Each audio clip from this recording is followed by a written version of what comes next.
The key to success on the field and in your backyard is a comprehensive game plan. So if you're building a fence or a deck this year, trust a Turkstra coach to design, quote, or order the right materials for your project. Visit a Turkstra Lumber near you to learn more. From the Ticats Audio Network, this is the Coach O Show with Luke Tasker. Yes, welcome back for the latest episode of the Coach O Show with Luke Tasker. Coach, one down against Toronto. Obviously not the score that you wanted, and we're heading into the second matchup of 4. But a couple blows after the game here. Braylon Addison, it comes out, of course, that is a huge loss and a tough injury. And a teammate of mine, I just feel so bad for a guy. I have the most respect for Braylon. I mean, he's a heck of a player and is a great teammate. What can you say about him and what that means, losing him moving forward? Yeah, thanks, Luke. First of all, we're always, I know that what we do is play football, but we're all people first. And I just feel for Braylon and just how hard he's worked and just him. It's mentally draining. It's mentally draining when these types of things happen. Very unfortunate. As far as the blow to our football team, absolutely. It's a big blow. He's a guy that we depended on. He was comfort food of sorts for Dane and for Tommy. Kind of came up with some big catches when you needed them. You kind of knew where you're going to go on some key second downs. And so that's missing.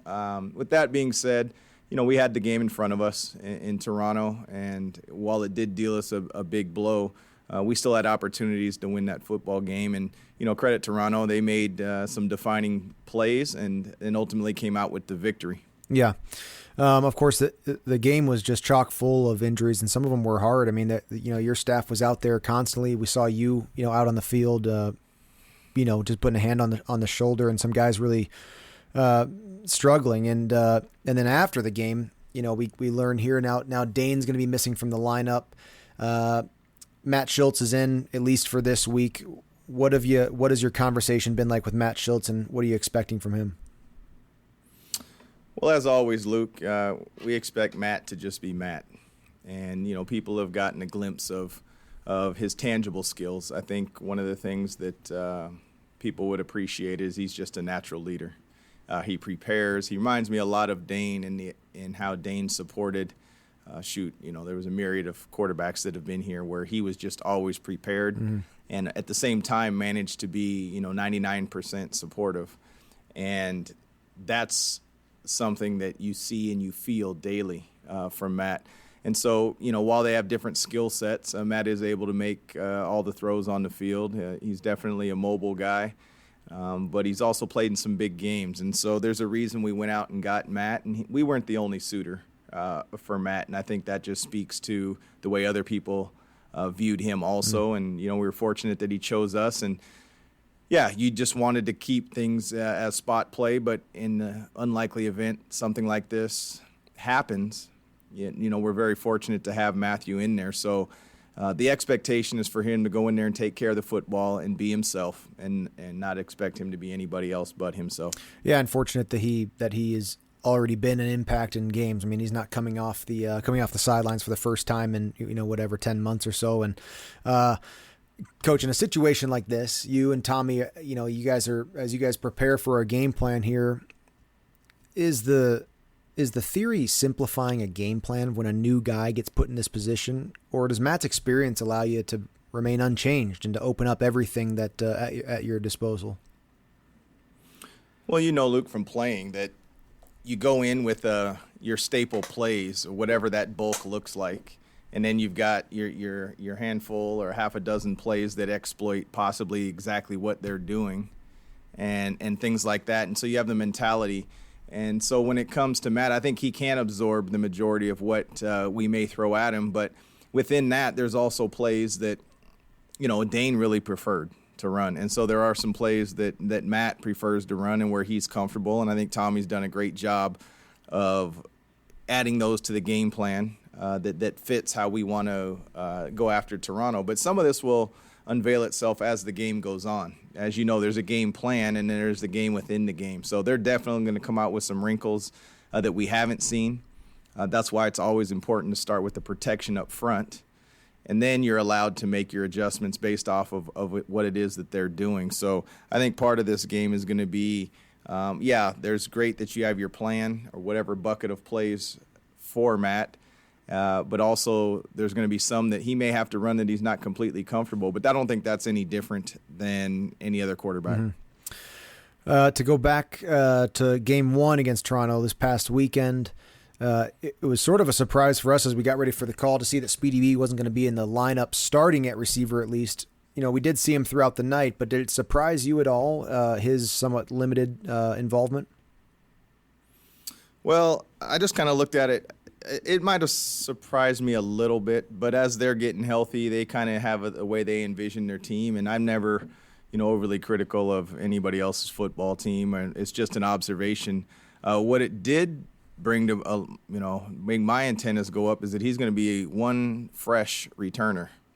And so that he's a Hall of Fame guy that's back there that is dangerous, and he definitely does affect, when we punt, when we go for long field goals, those type of things, just because he's back there. So I say that, they're leaning on him more in the return game right now, and I think he saw a fair share of reps as a receiver due to how they package things. Mm-hmm. So while he's not starting, I think he's still in a role to impact the football game. Yeah, and it looks like in this week too, at least for one reason or another that we're not privy to, we'll see him a little bit more. It appears to be at wide receiver, and we'll see how that looks at Tim Hortons Field when 16 comes out in the double blue. It's going to blow me away to lay my eyes on it, but I'm excited for the matchup and to see what Speedy how involved he is. Coach, the defense for your Ticats has had a few incredible game starts in these last few weeks. The first quarter, it was very, very lopsided in Toronto. What's going so right for your defense at the beginning, early on in these games? Well, I think we're getting off the field. That's it, and I think we've done a decent job of containing the run. Oftentimes they're going to get a first down or two, but then we're able to keep the field. Not letting them flip the field right away. I mean, they have an outstanding punter who's able to flip the field, but I really feel that they've done a great job of getting off the field. And then at the same time, last week, our offense did an outstanding job of keeping their defense on the field and allowing our defense to rest. And that usually proves as a pretty good recipe, not only just for time of possession, but for the defense in general. So I think anytime you're playing great defense, there's usually, adequate offense, and you're doing a decent job on special teams also. Yeah, they tend to go hand in hand. The best, greatest team sport of all time. Coach, yes. We're going to do something a little new here. We're adding in a fan question to each episode of our show here. So, fans, I'll get to this in a second, but you'll be able to email your questions in going forward, and each week we're going to pick one to ask Coach O on the show here. So, first fan question ever on the Coach O Show is from Teresa in Grimsby. Ready, Coach? I'm ready. Okay. Teresa says, Coach, we have our routines as fans on home game days. Curious to know what your day looks like from start to finish when the Ticats play at home. Thanks, and beat the Argos, Teresa and Tom in Grimsby. All right. Well, thank you, Teresa. From start to finish. Wow. Well, I think there's a couple things that go into it here, Teresa, and that is it depends on the start of the game. So if we'll go off of this week's game where we're going to kick off at 7:30, and there's a difference between getting up and waking up. So my body's naturally going to wake up the way I would normally, but I'll lay in bed just for a little bit longer, unwind a little bit, and then my routine ever since I was a player was actually to get out and clean the car. So I'm going to wash the car. I'm going to basically detail it. And that's been since I was a player. And kind of the why behind that is just there's so much time. Whether you're on the road or at home, when you play a night game, you might end up at the stadium about 3 hours before, but that puts you at 4:30. So what exactly are you going to do? But not a huge superstitious guy. There's if this has to be done, but I've been known to maybe cut some grass too, but it's always been a car detail thing for me. And from there, it's really just routine. It's whatever fills the time there. But I'll take a walk, those type of things, put the headphones in, and then not much of a napper, Teresa. So I'd say I'm up. The one thing that's going to be constant is the cleaning of the car. And then, of course, capped off, I'd like most of the time we like to end it with the victory. And then you drive home feeling pretty good about it. And then I'm always been a person that would rewatch the game, even if it was at 2 a.m. I'd rewatch it as a player and as a coach.